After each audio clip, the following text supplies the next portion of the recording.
Dear students, आज के part 3 में सॉल्यूशंस के कंसंट्रेशन टर्म्स को डिस्कस करेंगे। कंसंट्रेशन टर्म्स मैंने फर्दर दो पार्ट्स में डिवाइड की हैं। फर्स्ट पार्ट में mass percentage, volume percentage, mass by volume percentage और पीपीएम को डिस्कस करेंगे, और सेकंड पार्ट में मोलैरिटी, नॉर्मेलिटी, फॉर्मेलिटी, डेमल, मोल फ्रैक्शन जो कंसंट्रेशन टर्म्स हैं वो डिस्कस करेंगे। सबसे पहले जो फर्स्ट हमारे पास कंसंट्रेशन टर्म है वो है मास परसेंटेज। इसे generally mass by weight percentage भी बोलते हैं, W by W, weight by weight percentage. अगर इसकी डेफिनेशन को देखो तो बड़ी सिंपल सी डेफिनेशन है, amount of solute in 100 grams of solution. Amount of solute in 100 grams of solution. ये सेम उसी तरह से है जैसे हम अपनी मार्क्स, जो हमारे नंबर आते हैं किसी भी टेस्ट या पेपर में, उसकी परसेंटेज निकालते हैं। सेम वे है मास परसेंटेज का। मास ऑफ सोल्यूट अगर ये ग्राम्स में लिया है तो इसको भी ग्राम्स में, यूनिट सेम होने चाहिए, बाय टोटल मास इनटू 100।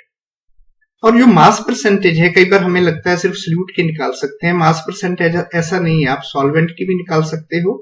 तो यहाँ पे हम मास ऑफ सॉल्वेंट ले लेंगे, तो किसी भी कंपोनेंट की निकाली जा सकती है from a binary solution, mass percentage of solute और सॉल्वेंट। बड़ी सिंपल सी डेफिनेशन है, amount of solute in grams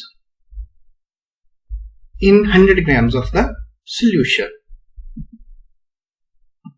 अब मास ऑफ सोल्यूशन को फर्दर मैं इस फॉर्मूले को इलेबोरेट कर रहा हूं। मास ऑफ सोल्यूशन अगर बाइनरी हम लेके ये डिस्कस कर रहे हैं तो उसमें एक सोल्यूट होगा, एक सॉल्वेंट। तो इस फॉर्मूले को हम इलेबोरेट कर सकते हैं, इसमें mass of solute plus mass of solvent आ सकता है। न्यूमेरिकल फॉर्म के लिए ये फॉर्मूले आपको सभी तरह के करने बड़े इंपॉर्टेंट है। फर्दर इसको हम डेंसिटी की फॉर्म में भी चेंज कर सकते हैं, इस फॉर्मूले को डेंसिटी की फॉर्म में। प्रीवियस फॉर्मूला क्या था अगर आप ध्यान से देखें, यहां से निकालेंगे ये फॉर्मूला, मास ऑफ सॉल्यूशन। तो डेंसिटी हमें पता है क्या होती है, mass upon volume, density mass और मास अगर हम सोल्यूशन का वेट ले रहे हैं तो किसके बराबर आएगा, density into volume of solution. Density भी सोल्यूशन की, वॉल्यूम भी। तो मास ऑफ सोल्यूशन जो है उसकी जगह हम volume of solution into density of solution में भी चेंज कर सकते हैं। तो जल्दी से रिकैप करते हैं। वेट ऑफ सोल्यूट, एक ये कॉमन हमारी ली हुई है, सोल्यूट को हम B से डेजिग्नेट करेंगे और सॉल्वेंट को A से डेजिग्नेट करेंगे, ये आपने ध्यान रखना है। W means weight of solute upon total weight of solution into 100, और जो सोल्यूशन का टोटल वेट होता है इसको हम weight of solvent into weight of solute भी ले सकते हैं। एक तो ये फॉर्मूला हमने ड्राइव किया। Secondly, weight of solute upon solution का वेट क्या ले सकते हैं, volume of solution into density of solution. तो मास परसेंटेज के जनरल 3 फॉर्मूले हमने सीखे हैं। अब इसी पे एक डिस्कस करते हैं। सपोज एक न्यूमेरिकल्स में कैसे आपको मिलता है 10% solution of sugar by mass, ऐसा लिखा होता है 10% solution of sugar by mass. इसका मतलब क्या है, इसका मतलब हो गया 10 ग्राम सोल्यूट। कौन सा सोल्यूट है, शुगर। कितने में, 100 ग्राम्स ऑफ सोल्यूशन, ये याद रखना है, 100 ग्राम्स ऑफ सोल्यूशन, सॉल्वेंट नहीं। अगर आप सॉल्वेंट लेंगे तो कितने ग्राम बन जाएगा, 90 ग्राम्स। 10 ग्राम उसमें से रिमूव हो जाएंगे सोल्यूट के। 10 grams of sugar present in 100 grams of the solution, या फिर 10 grams of the sugar dissolved in 90 grams of the water. तो सेकंड जो कंसंट्रेशन टर्म है वो सेम वॉल्यूम परसेंटेज है। इसमें volume of the solute in 100 ml of the solution लेते हैं। सॉल्वेंट की भी उसी तरीके से हम वॉल्यूम परसेंटेज कैलकुलेट कर सकते हैं, volume of the solute upon volume of the solution into 100। ये सिंपल वॉल्यूम परसेंटेज का फॉर्मूला है। सेम उसी तरीके अगर आपको सपोज दिया हो 10% solution of HCl by volume, इसका मतलब क्या हुआ, 100 मिलीलीटर HCl कितने सोल्यूशन में, सॉरी 10 मिलीलीटर HCl कितने में, 100 millilitre of the solution. Next concentration term है mass by volume percentage, W by V। Here ये देखने से अब आपको क्लियर हो जाएगा। इसमें ऊपर क्या लेंगे, नेचुरली वेट ऑफ सोल्यूट लेंगे, नीचे सोल्यूशन का क्या लेना है, volume of solution into 100। This is called weight by volume. कैसे डिफाइन करते हैं, मास of solute present in 100 millilitre of solution. बड़े सिंपल से फार्मूले हैं।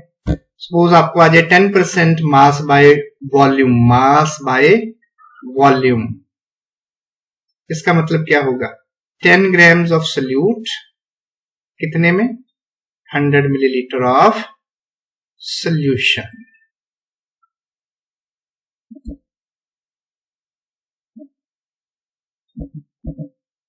नेक्स्ट कंसंट्रेशन टर्म्स है पीपीएम, पार्ट्स पर मिलियन। ये जो टर्म है ये तब हम यूज करते हैं जब हमारा सोल्यूट बहुत ही कम अमाउंट में ट्रेसेस में हो, बहुत कम अमाउंट इसके कंसंट्रेशन हो सोल्यूट की, तब हम कंसंट्रेशन को जनरली पीपीएम में मेजर करते हैं। जैसे हम पोल्यूशन देखते हैं किसी भी गैस का एयर में या किसी भी पॉल्यूटेंट का वाटर में, तब हम पीपीएम में कैलकुलेट करते हैं। इसकी डेफिनेशन को अगर देखें, the concentration is expressed in PPM when solute is present in traces. ये तो क्लियर हो गया आपकी बात। क्या डेफिनेशन है, it is the parts of a component per million parts of the solution. Parts of component, component में भी सोल्यूट और सॉल्वेंट। इसको फॉर्मूले से ज्यादा क्लियर करता हूं मैं। इसके दो फॉर्मूले हम अप्लाई कर सकते हैं, मास की फॉर्म में भी और वॉल्यूम की फॉर्म में भी। फर्स्ट, अगर मैं मास की फॉर्म में, वेट की फॉर्म में फॉर्मूला बनाऊं तो मैं इस क्या है, वेट ऑफ सोल्यूट, मैं वेट में ले रहा हूं, weight of solute present in million weight of the solution. बड़ा सिंपल सा है। जैसे पार्ट्स, पार्ट्स मींस वेट भी हो सकता है, वॉल्यूम भी हो सकता है। Weight of solute present in कितना, मिलियन वेट। जैसे ये ग्राम्स है, ग्राम्स ऑफ सोल्यूट पर million, 1 million grams of the solution. Same तरीके से वॉल्यूम में ले सकते हैं, volume of the solute present पर मिलियन, वॉल्यूम यूनिट कोई भी, मिलियन मिलीलीटर में ले लो, लीटर में ले लो।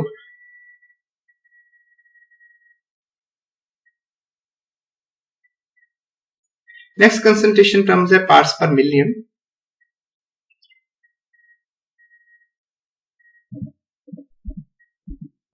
नेक्स्ट कंसंट्रेशन टर्म है पीपीएम, पार्ट्स पर मिलियन। ये कंसंट्रेशन हम तब यूज करते हैं ये टर्म जब हमारा जो सोल्यूट है या जिसकी हम कंसंट्रेशन फाइंड आउट कर रहे हैं उसकी बहुत कम अमाउंट सोल्यूशन में हो, व्हेन प्रेजेंट इन ट्रेसेस। तो इसकी डेफिनेशन को अगर ध्यान से देखें, it's the parts of the component per million parts of the solution. Parts of the component, component solute और सॉल्वेंट कोई भी हो सकता है। सपोज हम सोल्यूट ले रहे हैं, पार्ट्स का मतलब क्या है, पार्ट्स का मतलब है इसको हम ग्राम्स में भी कैलकुलेट कर सकते हैं और मिलीलीटर में भी कैलकुलेट कर सकते हैं, वेट की फॉर्म में भी और वॉल्यूम की फॉर्म में भी, वेट की फॉर्म में भी, वॉल्यूम की फॉर्म में भी। सपोज मैं वेट की फॉर्म में कर रहा हूं तो मेरी डेफिनेशन क्या होगी, it is the grams of the solute present in million, 1 million grams of the solution.